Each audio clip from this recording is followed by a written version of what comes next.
আপনি কি জানেন এত বড় জাহাজের ইঞ্জিনের ভেতরের পিস্টন কিভাবে রিপ্লেস করা হয়? ভাবুন তো, এটা কোনো ছোট গাড়ির ইঞ্জিনের পার্ট না, বরং মানুষের থেকেও বড় কয়েকশো কেজি ওজনের বিশাল লোহার দানব, যেটা পুরো জাহাজকে শক্তি দেয়। যখন এই পিস্টন ক্ষয়ে যায়, ফাটল ধরে অথবা ইঞ্জিনের পাওয়ার কমে যায়, তখন পুরো ইঞ্জিন বন্ধ করে আগে ঠান্ডা করা হয়। এরপর ইঞ্জিনের উপরের কভার খুলে ফেলা হয়। তারপর হেভি লিফটিং টুল ব্যবহার করে পুরনো পিস্টনকে খুব ধীরে ধীরে সিলিন্ডারের ভেতর থেকে বাইরে তোলা হয়।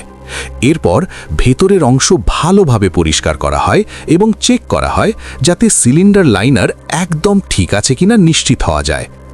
নতুন পিস্টন আগে থেকেই মাপযোগ করে প্রস্তুত রাখা হয়।